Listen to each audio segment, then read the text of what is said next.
It's Beer O'Clock and it's Beer O'Clock Show Revisited, where we look back into the distant past of the Beer O'Clock Show and review a beer that we reviewed way back then. My name is Mark, and joining me is my beer buddy, then and now, Steve. Hello, Steve.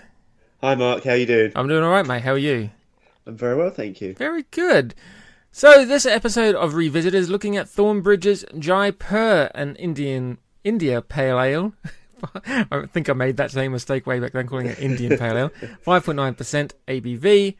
We originally reviewed this on episode 26, way back in season 2, March 29th, 2013.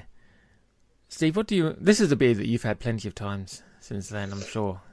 It is, and I mean it's an absolute classic as far as IPAs are concerned. It's very much considered as a gateway beer by many. You're right. Since we last recorded it, I've had it bottled, keg, cask. It's one of those that's just a solid beer, no matter how you have it.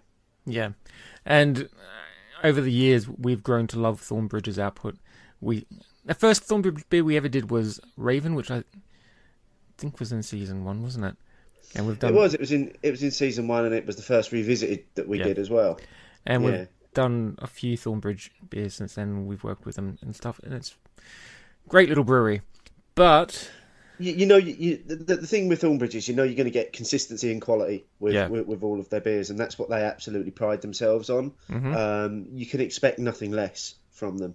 Yeah. And we reviewed this early enough that I'm not sure if I ever actually got out of this beer what I should have gotten out of it way back then. I was still getting my feet on the ground with IPAs. So it's going to be really interesting tasting this tonight, because I'm not sure how often I've had this since.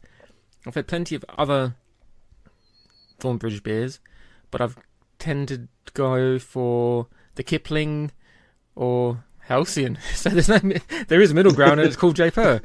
Yeah, it is. It's in there. It's unfortunately it's kind of often overshadowed by their other beers, because certainly from my perspective, I would generally jump up and hit the klaxon on the Halcyon and overlook Jaipur, which is a shame, because it's a solid beer. And from what I had it recently I had a pint of this on cask in Leeds recently, and it was absolutely banging, mate. It's a solid beer. Yeah. You can get it for about £2 something in Waitrose, by the way, shoppers. So let's get into it, mate. Yeah, let's give it a go. And obviously we should probably say at this point that, being Thornbridge's 10th anniversary this year, they did release a anniversary edition of Jaipur as well, called Jaipur 10, which was a 10% version of the beer. So they basically just doubled the malt bill, doubled the hops, doubled everything up, and brought out a 10% monster version of it. Nice. As well. I'm pouring the whole thing out. It's a lovely big bottle. That is fizzy as anything. It's got that. I remember now when we first poured this out, the lovely light lemon colour to it. Yep. It's like sunshine in a glass. Comes out with 1.5 2-finger head. Oh, plenty of lovely grassy hops on the top, on the nose as well. It's got a really just building on what you were saying there. It's got a really floral aroma to it. Mm-hmm. So you do get the grass. You get I say floral. I'm not going to say it smells like flowers, but it does smell like you're out in the field. And it's like a summer field. Yes, smell. Yeah, absolutely. Yeah, lovely. Not massive on the hop front. No, it's nice and fresh. There's enough there that they're in there. Yeah, it's the hops are coming out and giving it a lovely fresh, grassy field of flowers smell. Yeah, it's not a perfume. It's not a heavily perfumed beer that you get from some really floral beers. But anyway, enough talking. Shall we get into it, mate? Yeah, let's give this a go. Let's jump back into Jaipur. Cheers.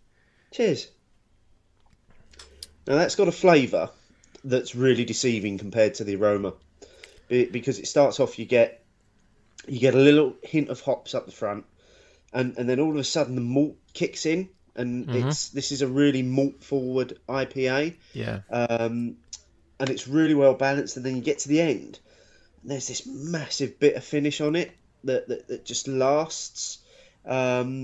it sort of comes in waves as it comes at you.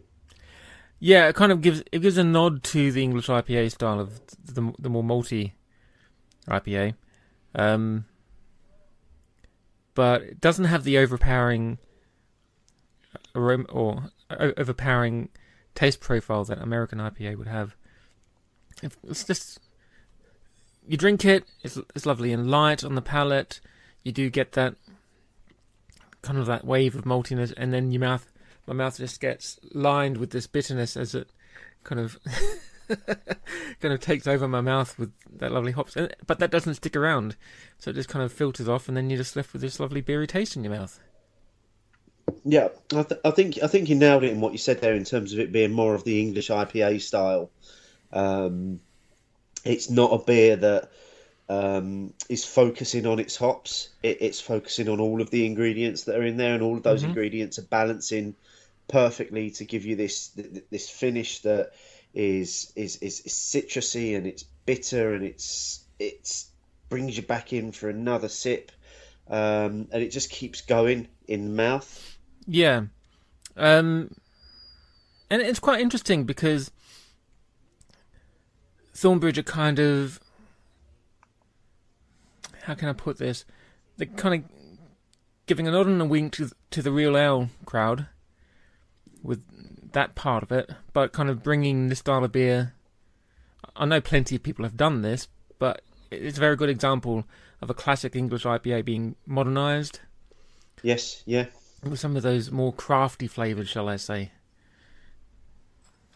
Absolutely. I mean, it's and what it also does, and I mentioned this at the top of the show, it's Thornbridge. One of the things for me with Thornbridge is, their beers are going to be consistently good. You know there's not going to be any off flavours in there or anything that you need to worry about, and that's what you get as it comes through. The quality just comes through that beer. Mm-hmm. Yeah, definitely. It's just a really good example of a accessible IPA. Like you say, it's a gateway beer. It is, and it's so widely available as well. There's lots of bars that now serve this. As you say, you can pick it up in Waitrose. It's so easily available. There really is no reason to miss out on it, really. And you should get out and really give this one a go, because it is almost a perfect example of how to do an English IPA really well. Indeed, yeah, lovely and light. Kind of, it wears its ABV very fairly. Yep. It's maybe not as strong as you might expect from a 5.9%, but it's around there. It doesn't try and cloak it with heavy malt taste to make it taste stronger, or extra hops to make it taste stronger, or anything like that. And it's not weak enough that you think, oh, this is really 5%. Well, I was quite surprised when I saw the ABV as I was pouring it, because for some strange reason, I was convinced this was like 6.5%, and I don't know why that was. But yeah, it's 5.9%, so it's sat just under 6%, and you really don't get that from it as you're drinking it. No, it's just nice and light and refreshing and very easy, far too easy. Yeah, but yes, it's a very easy sessionable IPA that could very rapidly get you into trouble. Especially, I mean, imagine just sitting out in the garden in summer with this at a barbecue or something. It's that kind of meaty beer, but without it being overpowering. But it'll put you on your arse if you spend the afternoon drinking it. Yeah, absolutely. It has got a lovely light feel to it. So, yeah. I mean, like I say, in terms of the style, I think this has been absolutely nailed in terms of an IPA. All the flavours in there just balance really well, and they just deliver a really solid beer. Yeah. Do you remember what we said about this way back in episode 26? Probably much of the same. I would have thought. I would imagine that, seeing as that was still early into season 2, we were probably still calling beers malty and hoppy. Yeah. We probably weren't giving it much else in terms of what we were actually tasting. Hmm. Yeah, we were still firmly in the real ale camp back then. I You were think so. you were sniffing around the craft a little bit, but I was trying to find my way onto bigger and better things, yeah. Again, like you say, just pulling on what you said there. You mentioned it earlier as well. This is one that you know, it's a beer that's won Camera Awards for its cask version. It's very well thought of by real ale drinkers as much as it is craft beer drinkers. It doesn't it very rarely divides opinion as well. You ask people what they think of Jaipur, and the general answer is yeah, it's a solid beer. yeah, and rightly so. Anyway, mate, I think that's about all we've got to say about Jaipur. Yeah, it's been an absolute pleasure revisiting it. Yeah, indeed. Thornbridge Jaipur India Pale Ale, 5.9%, comes in lovely big 500ml bottles. You can get it in all good supermarkets and bottle shops. So, thanks very much, mate. Cheers, I really enjoyed that. Yeah. Until next time. Cheerio.